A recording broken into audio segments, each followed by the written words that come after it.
It's already a very hot start to the weekend out there. Taking a look at Arrowhead, where tons of sunshine is beating down on it and continuing to take our temperatures back to July like feels out there. So we're bringing July into September today, and we'll continue to do that through the rest of your weekend. I have eyes on that weekend forecast for you, including that first one in place on your Sunday. So I'm keeping a very watchful eye on that rain chance because I know it's game day. A lot of us will be trying to get outside either for that or for watch parties or just other exciting weekend plans in general. So I do have everything you need to know about Sunday right now and what the latest data is pointing to. But first, let's check out how warm it already is outside today.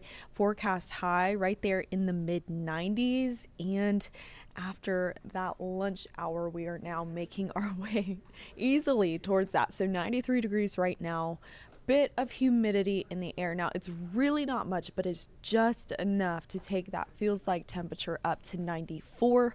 Reminder, that's what it feels like in the shade. So it's going to feel even warmer in the direct sunlight. Something else different about today is that it's a little breezy out there. Winds coming in from the southwest at 15 to 20 miles per hour every now and then. We've seen gusts higher than that, up to 25 miles per hour. You can expect breezy conditions to continue throughout the rest of the afternoon. Now, what that's doing is helping out with what that air feels like. So it's helping mix up our air and just not make that heat feel quite as oppressive. That's working together with the slightly lower humidity too. So we will be thankful for that. But behind the scenes, that wind in is starting to bring in more moisture that we will then have to deal with later on this weekend. So let's hone in on the next few hours here for you in Kansas City so that you can start to plan those after work festivities or just Friday night plans in general. And what you need to know is that it's going to be warm out there in the mid 90s throughout the rest of the afternoon. By the time we're settling down for dinner, still in the 90s. After that, we will start to cool off very slowly, eventually making it to the upper 80s, mid 80s, low 80s, and then upper 70s by the time we're trying to head to bed. So still going to be pretty warm all around the clock. We're not going to get a whole lot of relief out there. And the only saving grace that we do have is those breezy winds that will help that temperature to not feel quite as hot, give us a bit of relief. So you can see how those wind gusts will stay pretty strong, 20-25 miles per hour throughout the rest of the afternoon. It's possible that we get some really brief gusts up to 30 miles an hour. That will be pretty short-lived, but it is on the table today before those winds start to relax ever so slightly into the evening time. Still breezy for sure, but a bit more similar to what we were experiencing just a couple hours ago.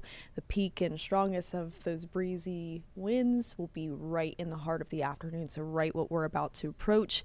And then in the overnight, we'll try and relax those winds even further, but could still be a breezy start to your Saturday too. Speaking of Saturday, looking to be even warmer than what we had out there today and what we'll continue to find today, with those feels like temperatures on Saturday reaching warmer as well, potentially up to the upper 90s, I should say, in some spots. Even though the thermometer will be reading in the mid 90s, we will have a touch more moisture on hand tomorrow to deal with. That means that those feels like temperatures may push a touch warmer. By Sunday, we start to find some little changes there. That's when the temperature backs off ever so slightly. It's really not much. We'll still be in the 90s and feeling like the mid 90s, and that heat will continue with us into the upcoming week. That's next week, looking to stay in the 90s all the way through Tuesday, but there will be a little speed bump to get through. That's Sunday. That's where we have a first warn in place as we are continuing to monitor rain chances. Now, I know that's game day. I know that's home opener, so a lot of us are trying to be out and about. Know that regardless if we see rain or not, it is going to be warm out there, but that rain is the question. So more likely than not, we're looking to stay dry, and I'm not overly concerned about the game itself and therefore those watch parties themselves, but We do still have a first warn on Sunday for the chance to find rain and the fact that we have been seeing signals for rain on Sunday. Now, the good news here is that it's mostly looking to trend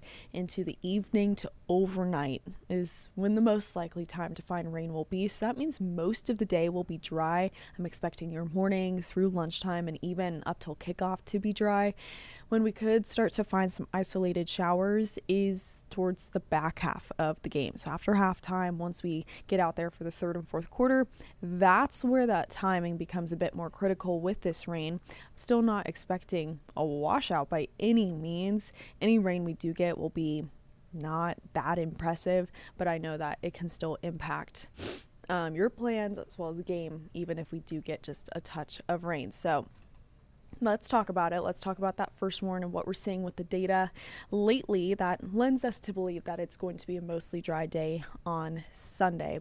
It's because that data is trying to show us that the rain likelihood is higher in the evening time. I'll let my computer wake up here for a second, but what you need to know before the rest of that pops up on your screen is that we have a first warn in place Sunday for that rain potential, though the timing of it is still what we have to iron out. So we have a first warn in place for that, but also we're keeping eyes on the overnight Sunday into your Monday morning, because that's when we could start to find some rain lingering into the work week ever so slightly. So there's that trending later into the day that you could see there at the bottom of your screen, but let's put it more visually. This is what we're seeing on future track radar. Again, dry most of the day, possible that we find some cloud cover through the early afternoon and even the morning too. So it's not going to be as bright and sunny as we're having out there right now. Then this is where our models start to bring in those signals for rain, mostly out west though. So that's where the bulk of this rain, if we even get it, looks to fall, is over on the Kansas side. But if our models start to scooch that just slightly over to the east or just slightly earlier, that's when we could start to find some rain here locally. Here's a look at your Sunday evening. Again, coverage looking pretty low, likelihood looking pretty low, which is a good thing. But then Sunday later evening into your Monday morning, by the time we pull off that first warn, that's when that rain chance looks to be the most likely. So that's what it means, and that's what it looks like when we're saying that this is trending later. And so that's why, rather, we feel pretty confident that the majority of the game is going to be good. Now, there's still the small chance that some isolated spotty rain does try to swing by in the back half of the game, but tailgates, kickoff, halftime, pretty much looking good there, besides the fact that it's just going to be very warm out there. So stepping you through your Sunday afternoon, tailgates, like I mentioned, looking fine. We start to bring in that 20% chance of rain, so very low, but still there in the evening time. So that's around 6, 7, 8 p.m. and then onwards into the rest of the evening. And then we'll increase that rain chance around 10, 11 p.m. on your Sunday too.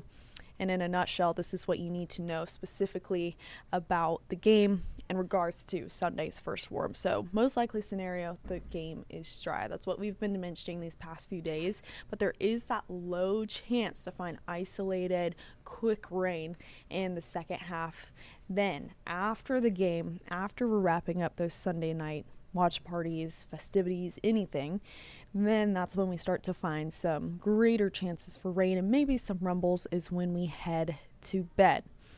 That's what you need to know about this first warn. We're starting to get closer to the time frame where we are able to pull in higher resolution data. So of course we will keep you updated on what that starts to look like in regards to that Sunday rain chance and first warn. As always, we'll keep you posted on that. But no, the rest of your weekend, and rain or not on Sunday, it's still going to be very warm out there in the 90s, starting off the days in the low 70s. That means that those air conditioners are going to be working overtime, overnight, every night through the next several days. Even as we go into next week, highs still in the 90s. We'll try to break that up about this time next week, specifically Thursday too, so even a bit earlier than that. That's when we start to bring rain chances back in, maybe try and pull through a cool front which we will look forward to then. But rest of your weekend going to be pretty hot, pretty sweaty. Drink lots of water if you're headed out to Arrowhead or CPKC Stadium on Saturday to watch the KC Current as they're back here at home. Know that it's going to be hot both of those days. I hope you guys have a wonderful rest of your Friday afternoon.